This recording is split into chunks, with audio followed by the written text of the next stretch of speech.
Okay, welcome everyone to day 2 of the Structural Peace Lab. For those of you who were here yesterday, you know that this is a really special space that we are curating for us to explore different pathways. And I say different loosely because, you know, they may seem different, but there is a common underpinning, but exploring pathways for us to transform conflict, heal collective trauma, and general peace building, whether it is at self, social, and interpersonal levels. And yesterday, we started with spirit, that aspect of self, and as Alyssa said, it was really a beautiful experience for all of us. It was facilitated by Reverend Melissa Ford. And today we are really honored and privileged to have Sophie Docker here. Sophie, who I got to know recently by taking one of Open Edge's courses that she runs and facilitates. And I was in Nonviolent Communication, and I was really profoundly moved and also transformed by the experience.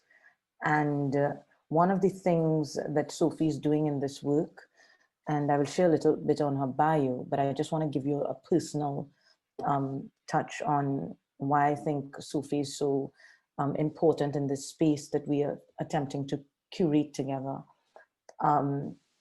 Sophie actually is really developing the nonviolent communication tools to address systemic issues. Traditionally, you know, NVC has been very much, you know, a personal sort of relationship with self, and that has been changing. But Sophie is at the forefront of trying to figure that out and developing. And so, because in this lab, we are focusing particularly on systemic oppression through the lens of race, I thought this would be a really great opportunity to have Sophie here. So Sophie, what we usually do is we start with a little grounding and centering at the beginning of the lab, and then I'll have a little conversation with you, very brief conversation. You indicated that you would like a round of introductions. Would you like that now? And then we do a grounding, and then we have a conversation, then you do your stuff? Yeah, we could do that, or we could, first of all, I'd just like to bring in Sari Beta, who's also joined the call, who's my colleague. So when we talk about applying NVC with a sort of lens of systemic oppression, I'd just like to name that Sari's also part of that development process with me and introducing her there. And I wonder, actually, in that vein, I think maybe it would be nice to hear a little bit of just a very brief introduction of everyone, and then we go into that centering space you're talking about. Does that work for you? Absolutely, absolutely.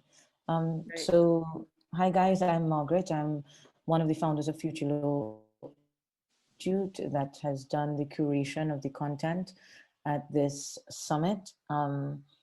Really passionate about how can we rethink our laws and legal systems to reflect more of who we are, not just the part that is defined as selfish and competitive and aggressive and, you know, right seeking, but the part of who we are that is more pro-social, pro-belonging, and compassionate.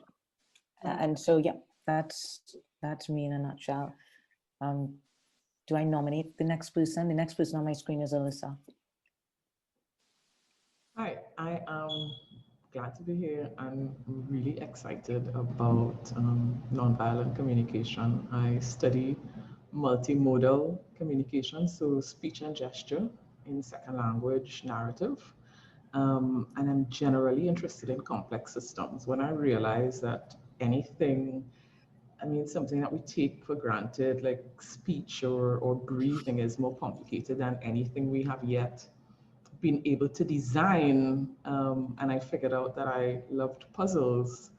That was a turning point for me, and working and being able to works through puzzles in concert with this organization is an amazing thing. So I'm glad to be here today.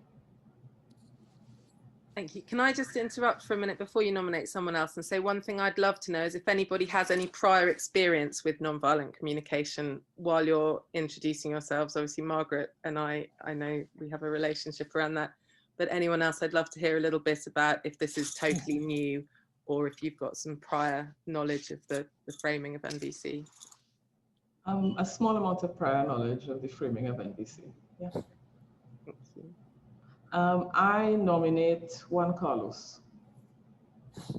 Well, hello everyone again. My name is Juan Carlos Bell. I'm from Colombia, from Barranquilla. I'm a political scientist and have a master's degree in conflict management. So I've heard about nonviolent communication.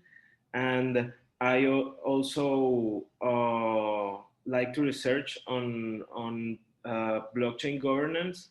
So one of my main questions is how can we implement alternative mechanisms of conflict resolution inside decentralized organizations? And I nominate Delia, who I talked with yesterday. You're on mute. Hey everyone, I'm so excited and happy to be here today. I'm just like pumped from yesterday's conversation. So just looking forward to continuing this journey and doing this stuff. So I'm Delia. I'm based in New York City, from Trinidad and Tobago. I am an adjunct professor at the City University of New York, and I'm also a research fellow at Columbia University. And I was at an earlier session today, and it kind of really helped clarify something for me in terms of, you know, what I do. And just in terms of I think I'm really here to provide an avenue for health equity for groups who have been impacted negatively in terms of their health outcomes by racism. And yeah, so that was something that just became really clear for me today. Additionally, in terms of NVC, just around the edges, just know a little bit about it, but not like, you know, detailed stuff. So yeah, that's who I am. And I would love to nominate Yolanda. So my name is Yolanda Jansen. I'm an independent coach and consultant. I've got a degree in business communication, but I kind of sucked at personal communication. So I'm now teaching myself and others how to have that kind of transformational conversations with themselves and with others. And a few years ago, I took a course in NVC, the basic course. So that's my familiarity with it. And I nominate Sari. Thanks, Yolanda. Pleasure to be with you all. Thank you for welcoming me into your space. Yeah, a little bit about me. So the formal stuff, my background is in peace studies and conflict transformation and human rights and transitional justice. But my passion is, I guess there's two passions. I'm very passionate about the relationship between our personal actions and choices and behaviors and the system. So really passionate about how we can make much more conscious and explicit the link between what's personal and what's systemic in all ways. And I'm very passionate also about identity and difference conflicts of all kinds, including wars, ethnic wars, but also in, of course, in contexts like the UK, where I am at the moment, where there isn't actually a war as such, but of course we know the extreme violences around identity and difference that people live every day. And yeah, and I guess to link into NVC, underneath all my approaches and all my engagements is what I would call an interdependent needs consciousness, which is very much based in a consciousness of NVC's needs consciousness. So I connect to NVC.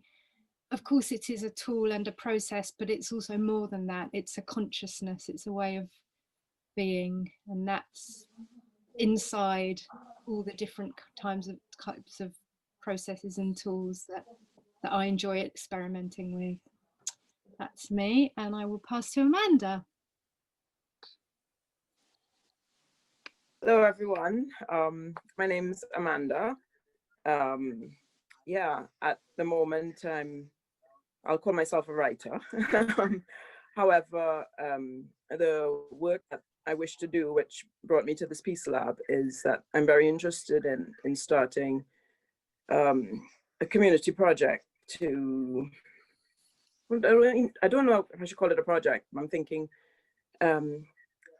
okay, I want to do something to help reduce that sense of polarization that I feel is growing in the society. And the mechanism that I want to use is bringing strangers together. It's a very, very undeveloped idea in my head. So I'm hoping that through attending sessions here, maybe it might help to steer my idea. I've got two levels of thinking. One, how do we sort of train people through experience to recognize each other's humanity and to be able to see that no matter how different they are. And I'm interested in documenting this process, but I'm also a little bit worried about not having the skills, for example, to treat with conflict resolution.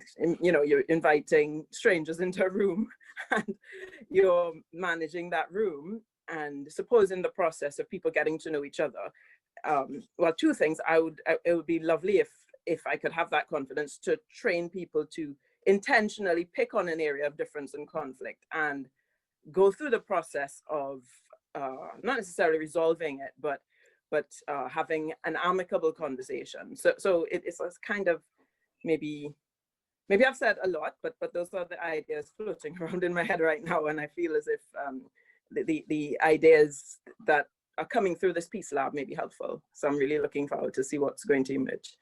Yeah. So that's it. Oh, and I don't have any experience in nonviolent communication whatsoever. And like Yolanda said, I also feel that within myself, I have a lot of work to do in terms of on that personal level, on the interpersonal level, how do we manage conflict and how do we manage anger? And yeah. So that's all. Thank you. Oh, I need to nominate someone. Yes, I would nominate Marianne Gibbon, please. Hi there. Thank you. So my professional career is as a consultant in public health, and one of the issues facing me in my public health realm is around inequity and inequalities, and that's something that I'm always looking at within my work.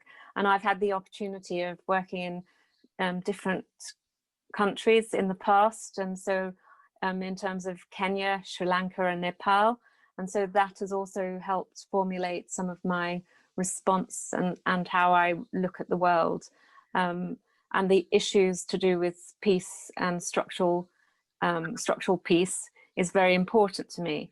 I'm also a writer, and I'm writing a book currently on embodied leadership and looking at how through the way that we operate in the world, we can become more embodied and bring all of ourselves into the way we interact with people. And that makes a huge difference in the quality of conversations and what ensues from them.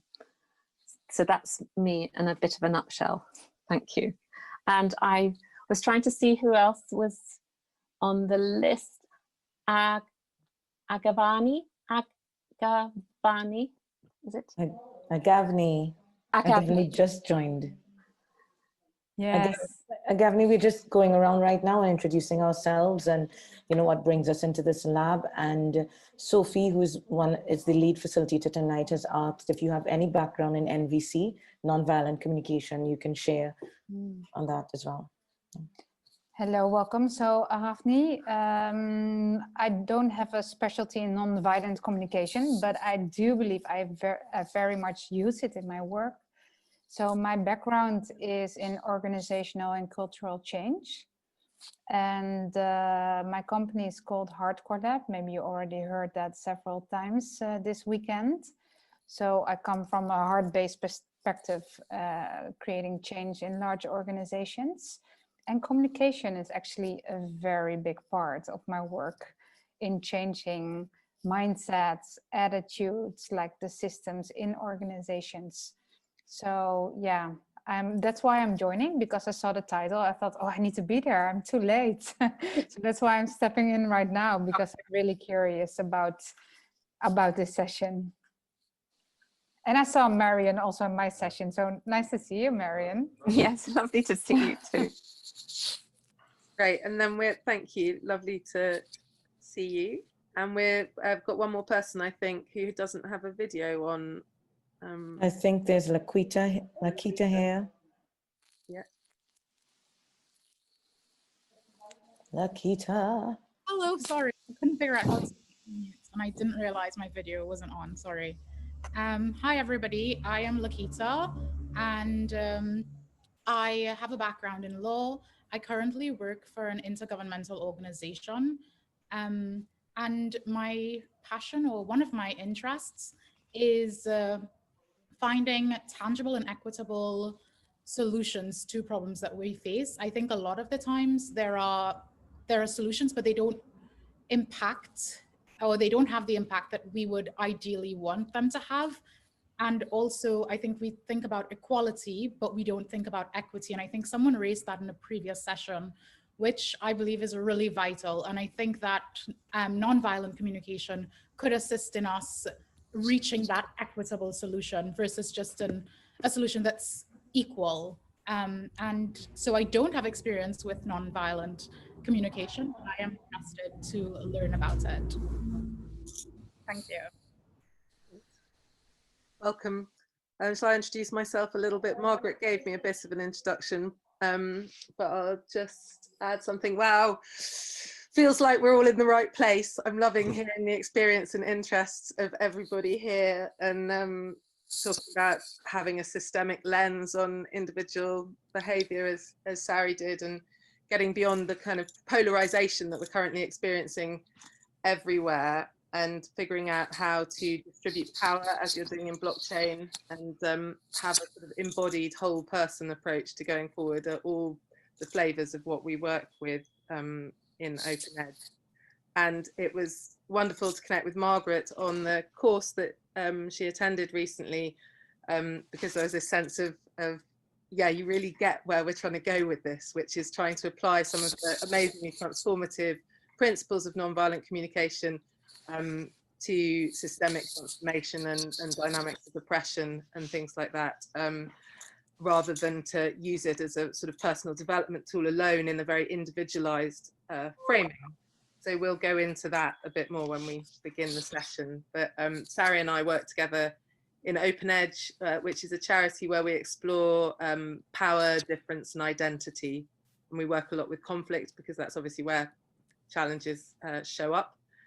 And yeah, we work with organizations, and we also offer public courses and accompany people in this journey of how we transition towards a more interdependent way of experiencing life. Thanks, Sophie.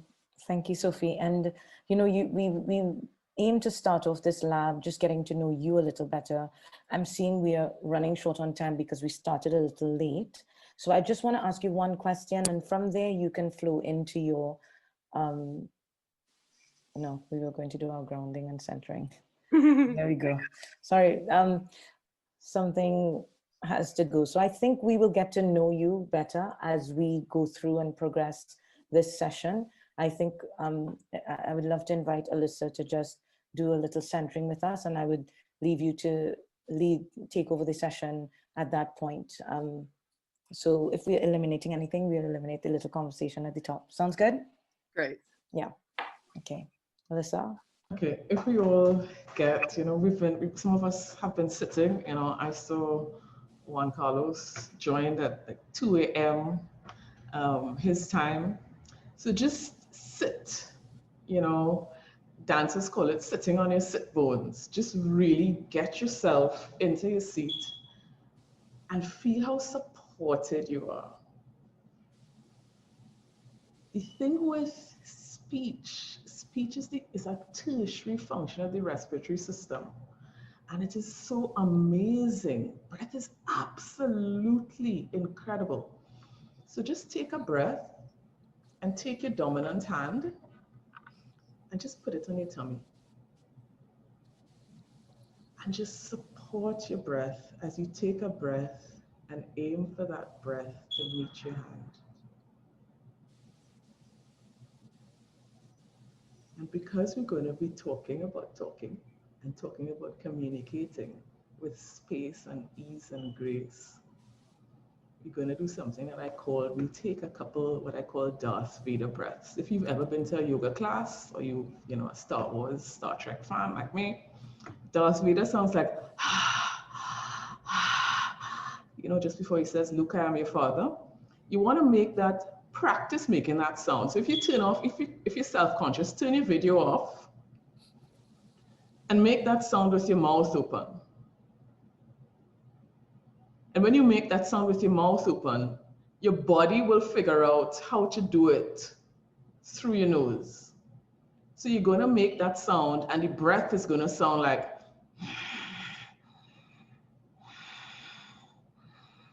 and you're sending that breath all the way down to your hand. And we just do 3 of those, okay? Let's go. 1, 2, 3. Really Darth Vader it out.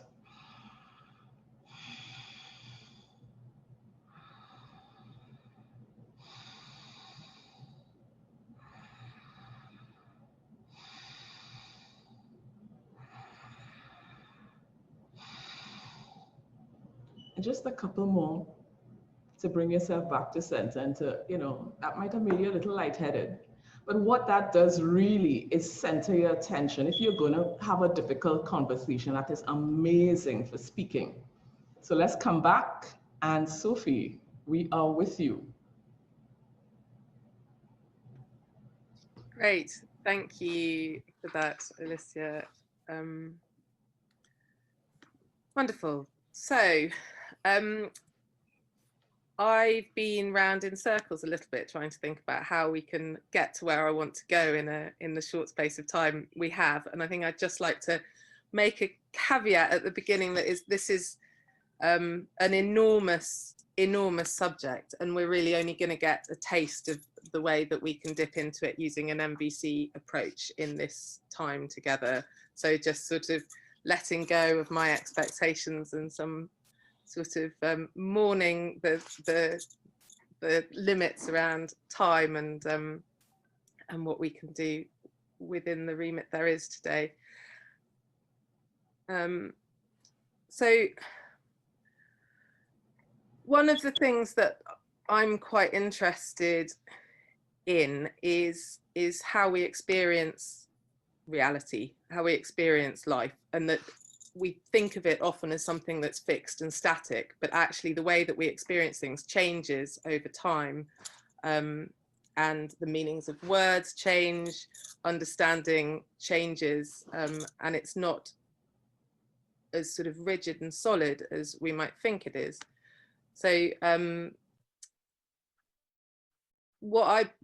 way I experience things is that we've been transitioning within our lifetimes from one way of understanding reality to another. So there was something, I think I first got introduced to the idea by Edward de Bono, who talked about parallel thinking, the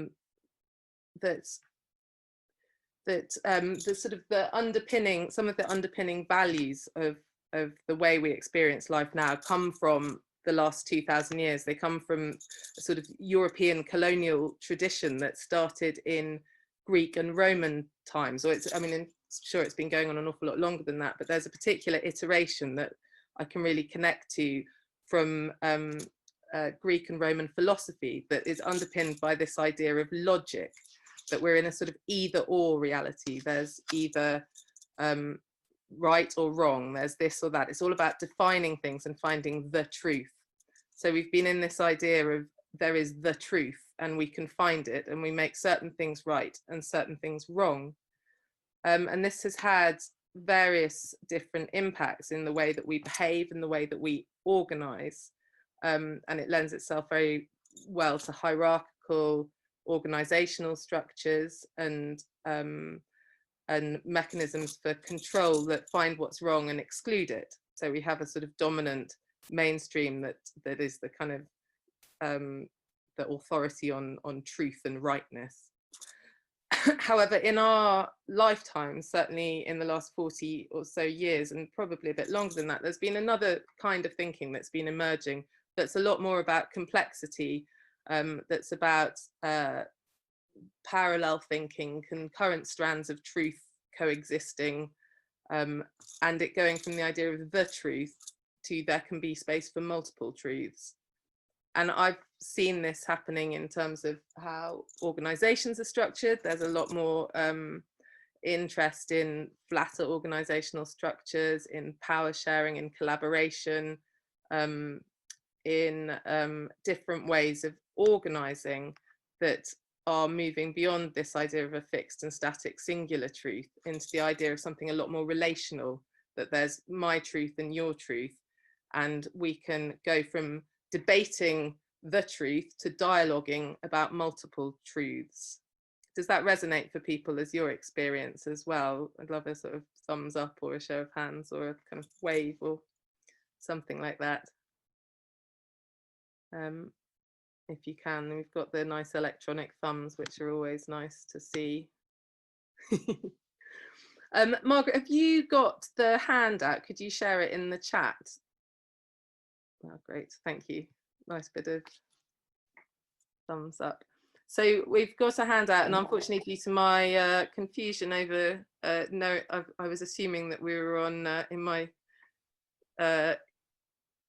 UK-centric mind, I thought the time was UK time, and I haven't, so I've sent Margaret the handout to share in the chat that we can, hopefully everyone can get access to and download that way. Is that going to work, Margaret? Yep, I've done it. Great. So NVC offers a framework for dialoguing around this idea of multiple truths, connecting to what's going on for me, what's going on for you, and making space for those two things. But it really goes a little bit deeper than that, looking at needs. So it goes to a layer of empathy and something that's a little bit more transformative than just a sort of transactional exchange of hearing how it is for you and hearing how it is for me. But it's centered around impact. So it's all about how I'm impacted and how you're impacted. So just give you a second now to download the handout. Has everybody managed to get access to that and download it? So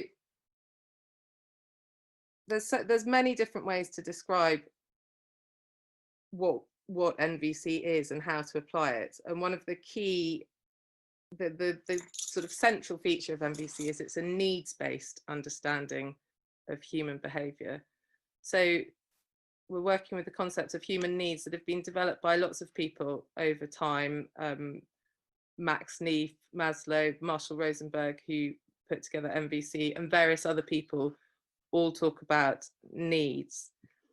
And what needs offer is a connection to a real common ground. It's a way to connect to the humanity that we share.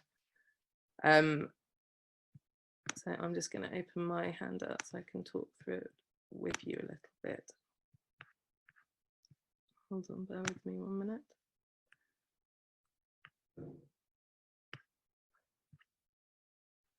So what pages have we got? 1 second.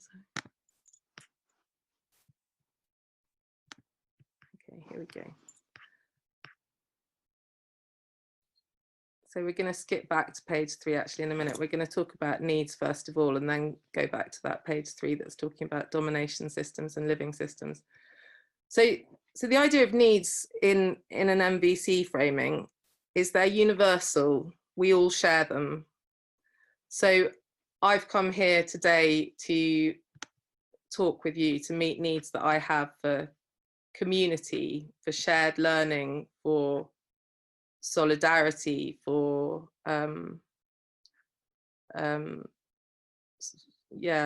learning and discovery together. So me coming here to meet you on this call is a strategy, and the strategy is designed to meet needs that I have. So I could pick many other strategies for how to meet the needs I have for community and collaboration and shared learning. And my current strategy is coming here today to be with you all to meet those needs. So if you have a look at the sheet, there's a list of some needs that are outlined on the sheet, some universal needs. So have a little read through them all. So this isn't a finite list. This is just to give you a flavour of the sort of thing I'm talking about when we talk about needs. So this is on needs are on a really abstract, deep level. This is like the driver for my behaviour. It's not attached to a specific person or thing. And they don't conflict. I might experience a conflict at the level of the strategy I choose to meet the need, but I'm not experiencing a conflict at the level of need. You can think of an example of that if you think about safety and security in US schools in the wake of some of the gun violence that there has been in US schools. For some people, to meet the need of safety and security and care for students, some people recommend everybody arming themselves. Their strategy to meet the need for safety and care is for everybody to have a weapon. And then for other people, to meet the same need for safety and care, it's to have no guns. So if you can get a sense from that everybody can share that, yes, we have this common need to create safe, secure environments and to care for the people here. But the strategy that we choose to meet the need is where the clash comes, and the strategies can be completely polarized. And it's very interesting as you explore this a little bit that often it's the same need that people are attempting to meet when there are some of the biggest conflicts that occur. So have a read of that list, and then I'd love to hear, are there any needs that are particularly jumping out for anybody reading it? Is there any need that you feel particularly connected to coming here today?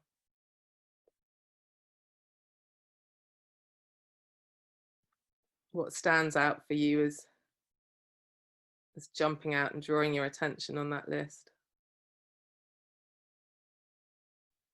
What about, as I had felt when I first saw this list, what about what jumps out as missing? Or what jumps out as missing? Thank you, Margaret.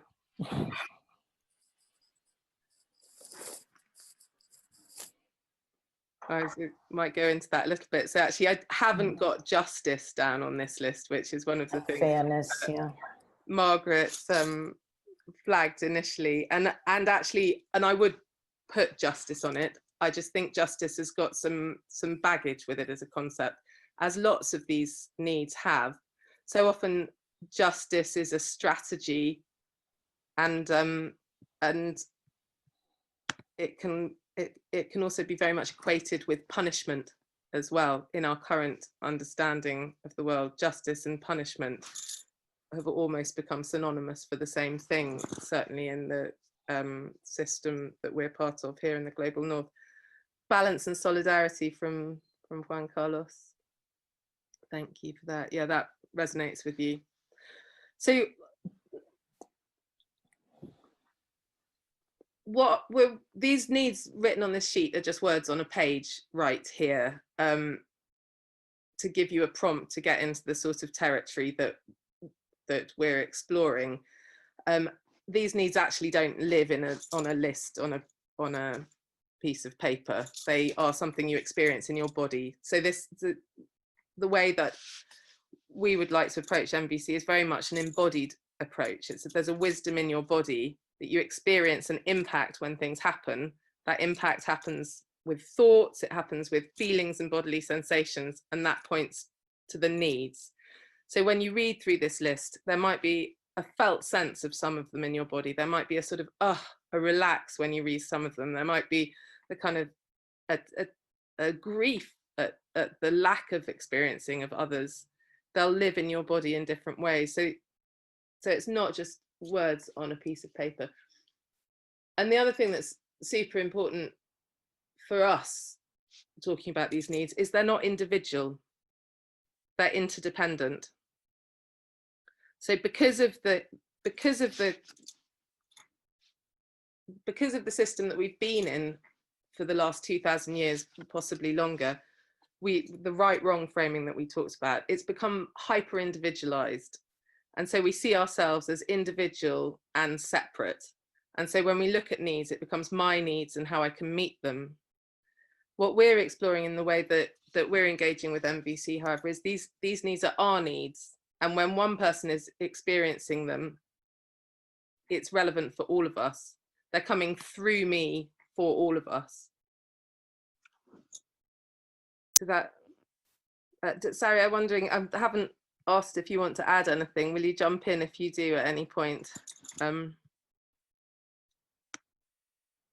Great. So there are a few really transformative things about this needs-based understanding of how we behave. One of which is we're really shifting from a reality of I feel the way I feel because you did something to me, to I feel the way I feel because I have needs. Or I feel the way I feel because we have needs. So there's something really empowering in that. I'm taking back some kind of responsibility, power, choice, and freedom for what's going on with me. I don't feel the way I feel because I'm just some because I'm just sort of at the whims of everyone else. I feel the way I feel because there are needs that are coming through me, and I can choose to respond to those needs in different ways. So jumping between, so there are two different flavors of needs looking at this list for me. There are needs that are around authenticity and self-actualization. There are needs about expressing me, this organism expressing itself as freely and as expressively as it can. And then there are some needs that are around interconnection and belonging. So there's like this flavor of authenticity and self-actualization, and this flavor of belonging and interdependence. So the way I understand it is that we're part of a living system that has energy and information flowing around it through relationship. And for me to be fully me and to be fully open to you, there's a flow of energy moving all the time through relationship. And these needs are a way of describing that flow. So there are drivers. So the actions we take are an attempt to respond to the needs that are emerging. Great. Is there anybody that has any questions or any responses to that? How does that land as an idea? Are there any challenges, particularly if there are any sort of challenges or places that doesn't land or fit? I'd love to hear. So Sophie, I have a question or challenge. Yeah. Like in the midst of chaos is always like hard to stay with the shift from I feel because you did to I feel because I need. Yeah. What's your advice or take on that? Like if you feel frustrated or like you're in a working environment that's really high pace, we're in our minds, like how do you deal with that? What would your advice be on that? Oh yeah, I'd say first of all that there's no such thing as getting it right.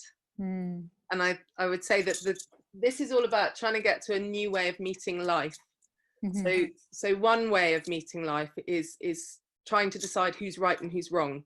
Am I the problem? Are you the problem? What's going on? Trying to prove myself wrong, trying to prove you wrong. Am I enough? Are you enough? Am I too much? Are you too much? Like judging all of the time. So that's one of the ways that we meet life.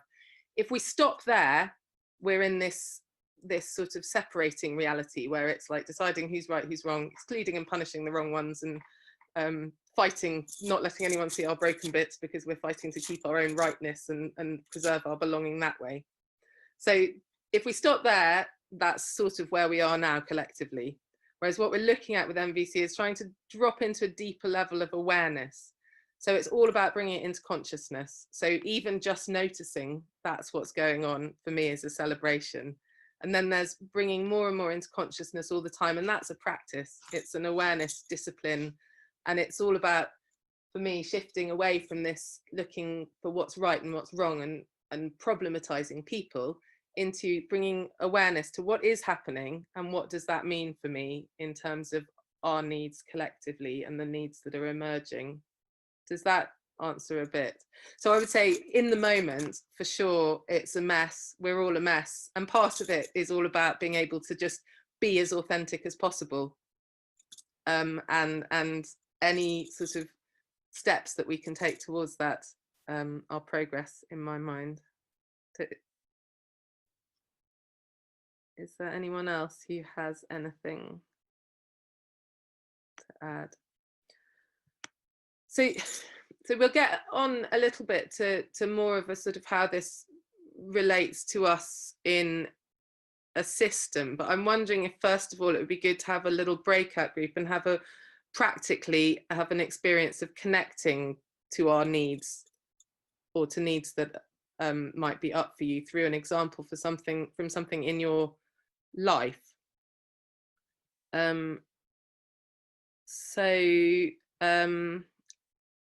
Alicia, we'll go into breakout groups in a minute. I wonder if you want to set people up in groups of 3 or 2 if it's a different. Sure. Let's see, we have 12 people. We can do 4 groups of 3. I see someone else joining, but you'll tell us what we're doing in the room. Yeah, no, I was just giving Alicia a heads up so that she can do that while we're while I'm talking about what we're going to do there. So yeah, so getting a bit of an understanding of needs is key to understanding the approach of nonviolent communication. So in order to do that, there's in your sheets, there is actually some, there is some instructions under, I think it says breakout in red. So this is just to connect a little bit to your needs. I think I haven't actually put clearly what to do. So what would be great is if you can think of a challenge in your life, think of something recently in say the last week or so, ideally, sometime you've experienced some kind of tension or sort of low level conflict or challenge could be involving somebody else. It could be an internal thing. So what I want you to do is think about this example, ideally something that's not got a huge amount of emotional content, because we've only got a short time to respond to it, but you never know with these things, there's layers and layers, and it can be something that has a lot of content. So just take care of yourself in what you're sharing in the group. You don't have to share your innermost soul. If you get into a place where you feel uncomfortable, stop. That's fine. Take care of your needs. So what we're going to do in groups of 3, if you think about something challenging in your life, and then connect to how it feels in your body. What's going on inside my body when I experience this? So I've got different things going on. I've got my thinking. I'm impacted by what's going on in different ways. There's my thinking, the meaning I'm making out of it with my thoughts. There's how it feels in my physical and emotional body. What am I sensing and feeling? And what needs does it point to? So the main point of this group is to find this challenging event, notice how it feels in your body, and to try and connect it to a need that you have emerging. So I could think of an example.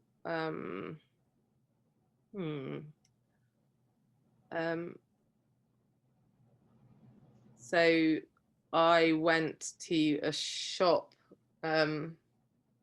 recently in this time of COVID, and I was trying to get behind someone at the till to go to get something that was on the other side of the shop, and I turned to face the shelves. I squidged really close to them, thinking I'd left enough space, a couple of meters between me and the other person, in order to get through. But it turned out it wasn't like that for the man that I was squeezing past. He shouted something like, "Give me space," or something like those sort of words. So that was what happened.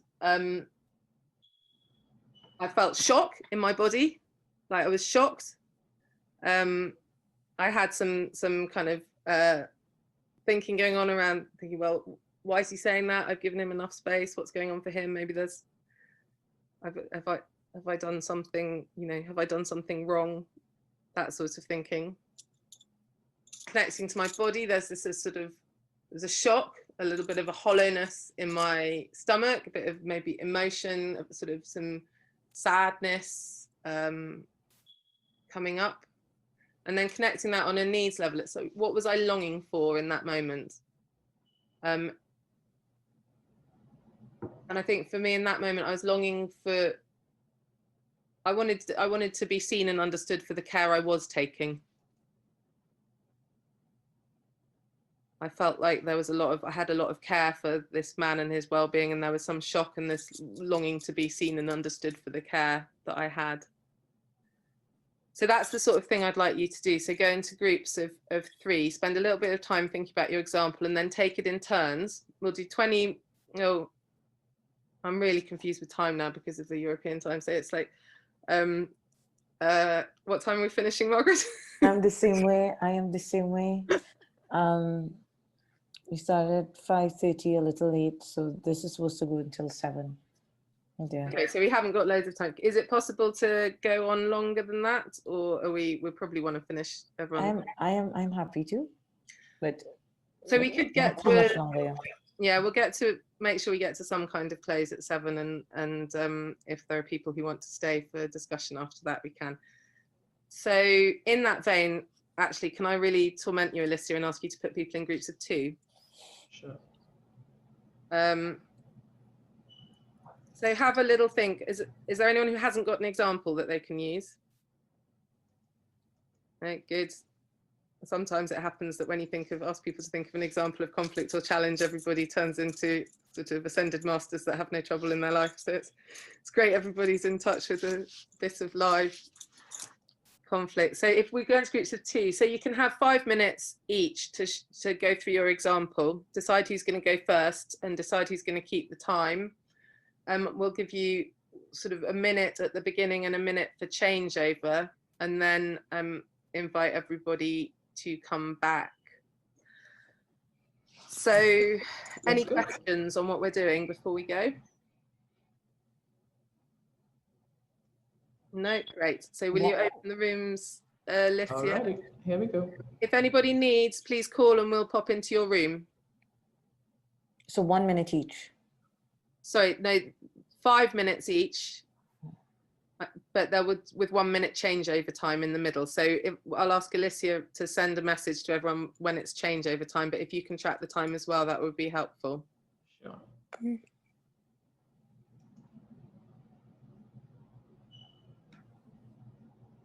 And it might be, I wonder, Sari, do you want to stay in the same room with me, or I can do either. What would you prefer? or do you want to go into a breakout?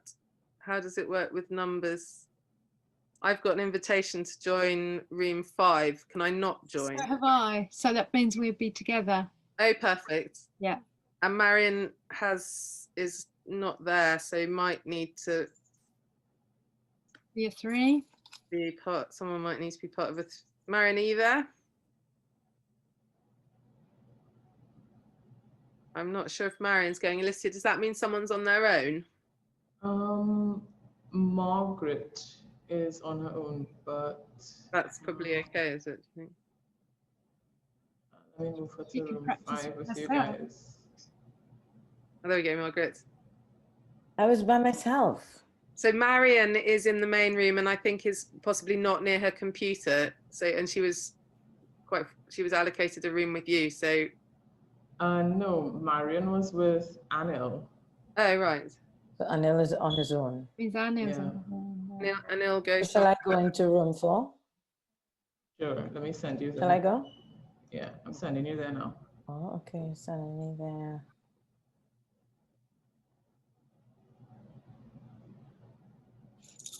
Great. And are we continuing recording? Because we could talk about something relevant while we do it, or talk a little bit more about needs if we're keeping on recording, or are we pausing the recording? We will, just let it run. Do you have a preference, or? Haven't really thought about it. Sarah, is there anything you'd like to talk about now while the recording carries? You didn't go to the room? I didn't get a message to go to the room, and I'm clicking on the room. It says you're not joined. Okay, where is that? I didn't get a notice to join. Let me go. It should show up on the bottom bar as well. As join breakout room. Poor Anil. Anil boy, we sorry. Oh, so there's a join next to the room 4. So a sign in here, so I'm gonna just click it. Cool. Bye. Right. I think maybe we could pause the recording then, as we haven't got anything particularly planned for a minute. We listen so that we can then get the vital information that is needed, that points to what is not working systemically for us all. And therefore, what's the right thing to do? I'll never get Sophie, and sorry to say these words, and it's a good test, because if we don't believe in right or wrong, we won't tell you you're wrong for saying that either. Right. Great. So everybody is coming back now. Great, lovely to see you all. So we're not going to have loads of time to hear from everybody about how that was. I'd love to hear, let's see a little show of hands. Did everybody manage to connect to a need? And I'd love to hear just a few points from people on any sort of takeaways, realizations, challenges, sort of thinking that emerged from doing that. Is there anything significant that anybody would like to share in the whole group now that you experienced in your breakout group? I would just like to share that, my initial need was to have a violent response. I had, because I am not really that way. But I think the conversation. You had a bit of violence in your breakout group. No, listen, it's like, as an adult, we know we are not supposed to do that, but the thought comes, right? Yeah. So but I realized that when it's like everything in the system is violent, right? Yeah. At every step of the way. Yeah. Right. Like you know, the Bible in terms of spare the rod and spoil the child. Our policing systems, the amount of money that is spent on military, and, you know, even within superpowers, your superpower status is about your ability to inflict violence. But on the personal level, we are told, no, you cannot be violent. So it's this constant conflict. Yeah. So that's what I was thinking. So in your example there is you felt like, oh, I want to hurt somebody in your thing, and then there's like sort of anger coming up. And then did you connect to what the need was underneath the anger? Like, yeah, I want to feel respected. Yeah, you want to be respected. I want to be respected, yeah, you know, in my situation. And I felt like I wasn't respected. Yeah. No. Yeah. Yeah. Does anything shift in your sort of feeling of wanting to inflict pain on someone else when you connect to your need for being respected? But I think I realized with the conversation is that I kind of thought that I was special, and the conflict made me realize I wasn't that special. Yeah. I am actually, because of the situation, this is the normal thing that happens with this particular individual. And I thought that I had a special relationship with them, and I would have been saved from that, in that situation. But it didn't happen. Yeah, you thought So, you would that I be was saved. So just seen, recognize. you thought you really mattered in that relationship. Yeah. So now I know my place. So basically, so now you've had an experience that is indicating something missing, maybe. So I love hearing what you were saying about talking about the violence in the system that we're within, and we talked a little bit about that in the beginning, but I'd like to point you to the handout again, to look at this table that we've got in it on domination systems and living systems. So I'm wondering, Alicia, would you be up for doing a screen share? Sure. Of that page, so that people can see it. So the main thing is, when we get to this thinking, this like the judgmental thinking, the blaming thinking, the diagnosing of the world that you're describing there, that doesn't come from nowhere, and it doesn't come from you as an individual. It comes because of being part of a system that we're in. It comes because of having internalized the system. So we're operating our own inner system of punishment and reward and blame and judgment, and righting and wronging, as the same way as we're within that system. So this is, as Sari mentioned at the beginning, this idea of connecting the personal experiences and the systemic experiences. Like all of the things that we've experienced collectively as a species, everything historic and systemic, lives through us all in every moment. So when we put that framing on it, it takes needs to a whole nother level. What's emerging through you is a piece of our collective story. There's something that is coming through you in your feelings and needs that is something in the system that is relevant for everybody. Does that make sense as an idea? So looking at that handout, did we manage to, has everyone got access to the handout? So there's the table looking at domination systems and living systems. So what we talked about in the beginning, this system that we're part of, that certainly has been alive for the last 2,000 years in European colonial practice, is what we would call a domination system. So it's a way of using power over each other. And thank you, Lucy. I think it's the page before that. Page 3. There we go. So it's characterized by power over relationships. So debating for the truth, and the truth is concentrated and conserved in a group of people that have, or group of, not necessarily people, but in a a central place in the system that has power and access to resources, and it decides, the dominant majority in the middle then get to decide the narrative on what's right and what's wrong, and has a tendency to sort of polarize and separate, because we decide what's wrong and we exclude it from the middle. And it self-perpetuates into creating this idea that there's a fixed and singular truth, and it individualizes and separates. And it has the impact of excluding dissenting voices, excluding people and ideas and experiences that go against the grain or are different from that dominant norm in the center.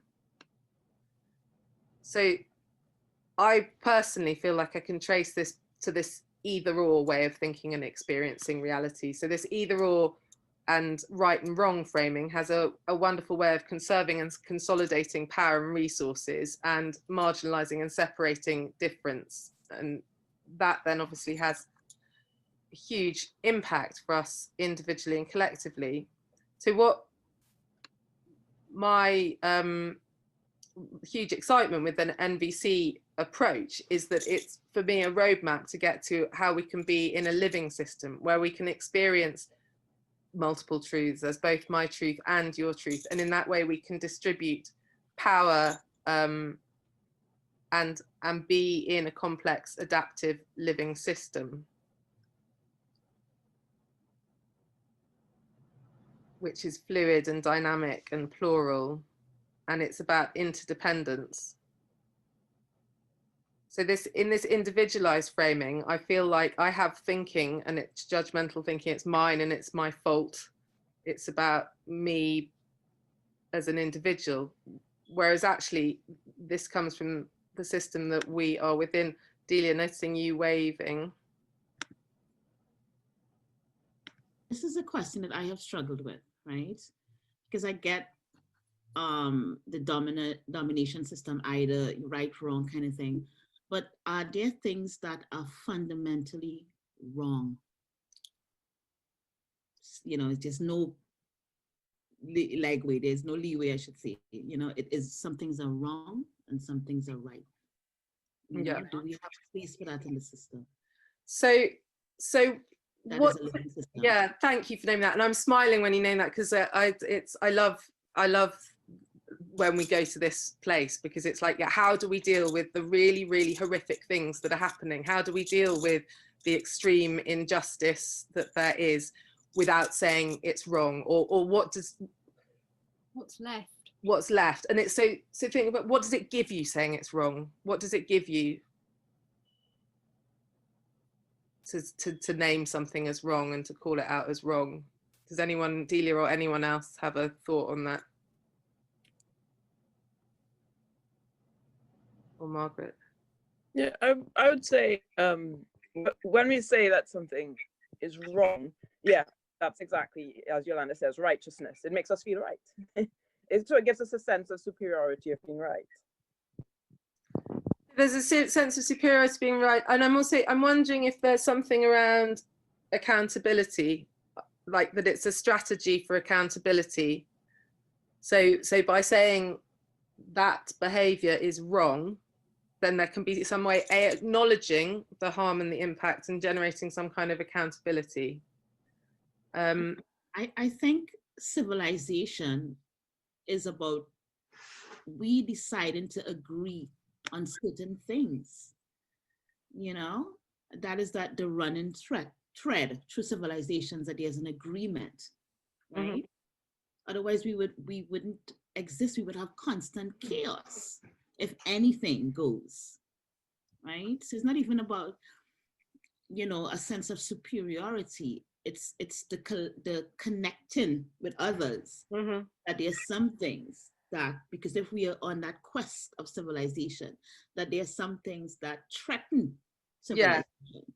So so one need that I'm hearing you say there is, it's like you want to say things are wrong because you want to stop harm from happening. You want to create some kind of sort of agreed way of caring for each other, and having some kind of order and respect and those sorts of things in the system, which I want all of that too. And I'm not sure saying things are wrong is having that outcome. So what tends to happen from my experience, and I think you're having a session with Charlotte, who's going to go into restorative justice practices tomorrow in this lab, but what tends to happen, certainly in the justice system here, and I imagine everywhere, when you say someone is wrong and you give them a punishment for it, I don't think much transformation happens. I think what happens is people maybe experience some shame, some stigmatization, some removal, but actually real change, I'm not sure if real change actually does happen. So if we're really wanting to take care of everybody and create ways of being accountable and transforming and staying connected, I don't think saying things are wrong does that. If I was to say to you, any of you, you're wrong, how much willingness to connect to my humanity opens up in you?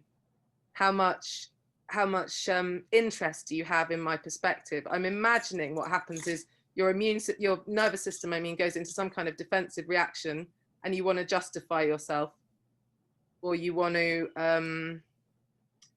prove me wrong, or there's something. I don't think much opens up in the way of actually hearing what I've got to say, or connecting to the humanity we share, or wanting to contribute to my well-being.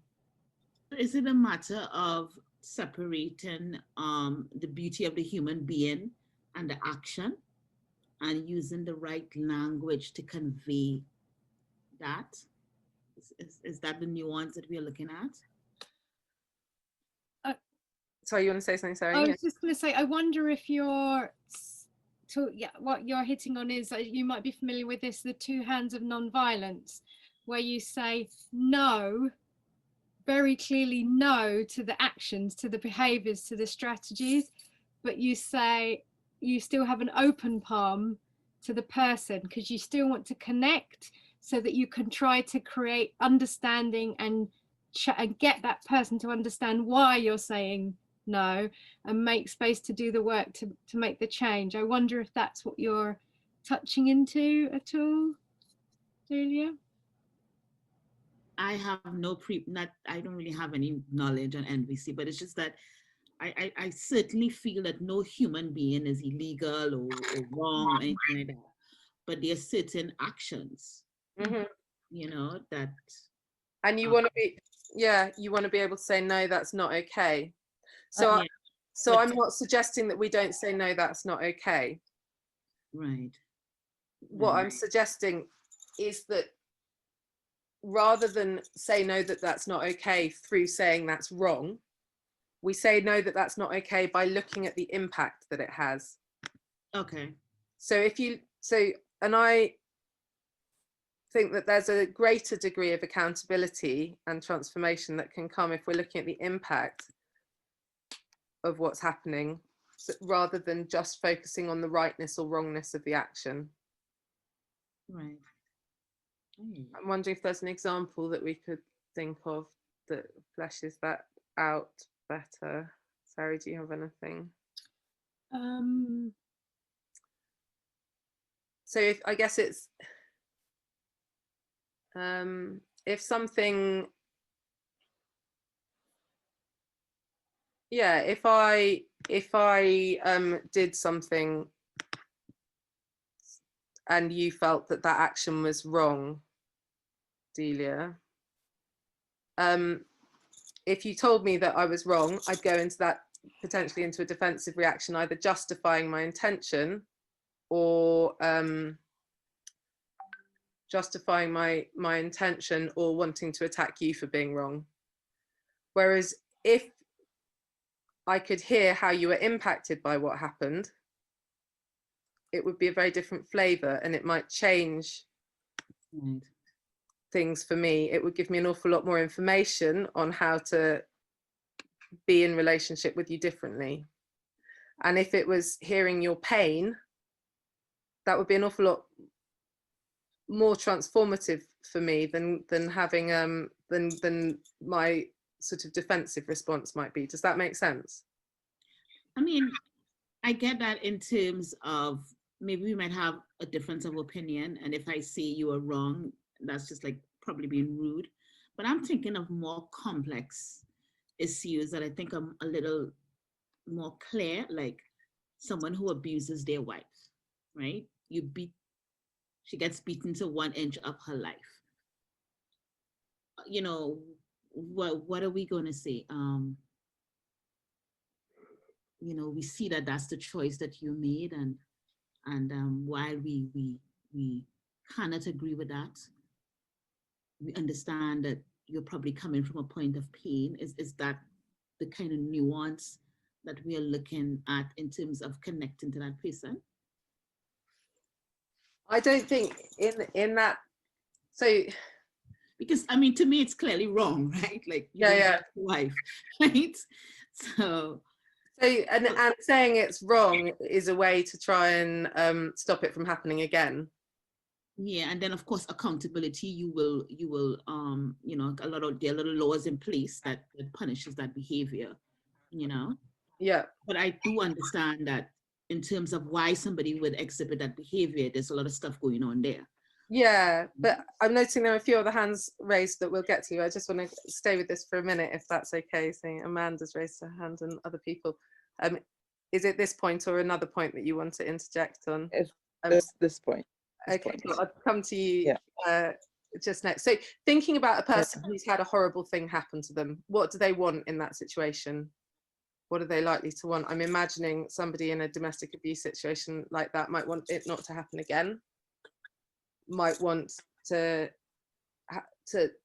have it acknowledged what's happened, to really have it acknowledged. What's the impact of this on me? How has this destroyed my life and the level of pain that it's inflicted on me?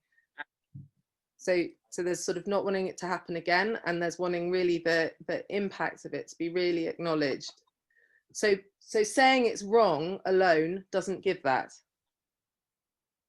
So it's maybe saying it's wrong, and it's like, I don't want us to stop there. It's like we need to be able to center the impact, to center what the lived experience of that person is, so that it's seen, so that it's acknowledged, and so that the information is there for transformation, so that we can really have that feedback as to this is the impact of my actions. Or the person who has taken the action will get that feedback if in a system like a sort of restorative justice system, which we'll be exploring tomorrow, that the principles translate across different things. Does that, can we go to Amanda now, Delia? I just want to check with you if there's anything.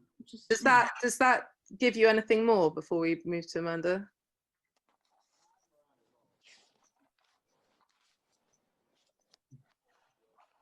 Sorry, Delia, did it give you anything more in the way of understanding where I'm coming from? I was reading Sari's chat, and basically I feel, I don't know if it's a linguistic thing where the use of the word wrong is more of the issue than actually pointing out that the behavior is perhaps non-conformative to standards of a civil society. Yeah. So I don't know if it's more of a linguistic framing. Yeah, potentially, that we don't want to get too hung up on it. We want to make agreements around how we're going to be together. Right. Just noting we're at the end of our time now. I'm wanting to, Amanda, you were having a point. I'll try to be brief. I felt, you know, listening to Delia and listening to you, I felt as if a real key in the discussion and in the response was that word civilization that she used. And I'm going to say something slightly radical, but I really think it's true. I think there absolutely is no right and wrong. I genuinely believe all the right and wrong is our social construct, because we can think of so many things that all of us in this group are going to say right away is wrong. And 500 years ago, right away was not wrong. You could have argued for it. And I think it will always be so. I mean, people might look back at us in 200 years and say these people used to eat meat, living animals. How wrong, how barbaric. You know, and I really think that I think the premise that there is no right and wrong, strangely, could be a good place to start, because then we have responsibility for building our vision through the process of discussion and evidence and looking at what are the consequences of these various choices and these various paths. So I almost feel as if thinking, starting from a place of there is no right and wrong, only process and only consequences, and we are human, and how was, and then, but not do personal. There is no right, we are Vulcans. Sorry, maybe Vulcans is a bad one. But including empathy in the conversation. So that was my those are my thoughts. Yeah, thank you for that, Amanda. Because we're at the end of the time now, I'd like to sort of round off for the people who want to leave, and then if we can carry on discussing for the people who don't, that would be lovely. But there's, in that vein, I love the Audre Lorde quote, "You can't dismantle a master's house with the master's tools." And I would say that's the territory we're in when we're talking about right and wrong. We're talking about trying to undo the damage that there is, undo the disconnection, the pain, the sort of exclusion dynamics that we've created. If we try and use right and wrong to do that, we're trying to dismantle the master's house with the master's tools. So my hope with this needs-based approach is we're moving to something else. We're moving, rather than to sort of fixed accumulated rights that we need to defend, we're moving to a more human-centered approach where we can respond to impact and use that as feedback and be in a complex, adaptive living system. So some of the info on that is in the handout. This is obviously a very short time to delve into this very complex subject. And I love that we go straight into this depth of justice and right and wrong and how to hold what's there. But for me, this needs-based approach offers a way that we can really bear witness to the pain, suffering and disconnection that there is in the system that we have currently, in a way that's transformative, in a way that's taking systemic accountability rather than just blaming individuals for it, because this is what we've done together, and together is how we unpick it. In closing, just love to hear a couple of comments from anyone. If there's sort of just something that served you coming here to this space today, would be nice to hear.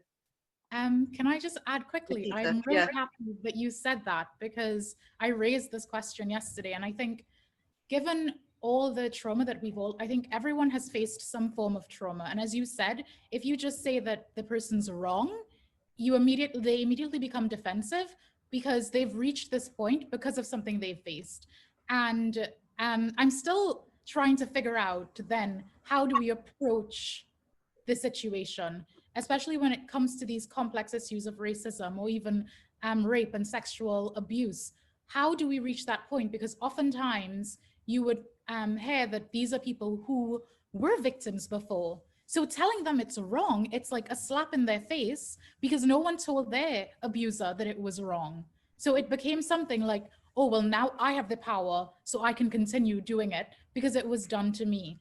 And I think when you highlight this, the change in perspective, it's important, but I feel like even that change in perspective isn't enough. There's more that needs to be done beyond that. And it will take us a lot more time to actually completely comprehend that. Because I think if you've not been through those traumatic experiences yourself, you can't fully appreciate the effect that it's had on that person.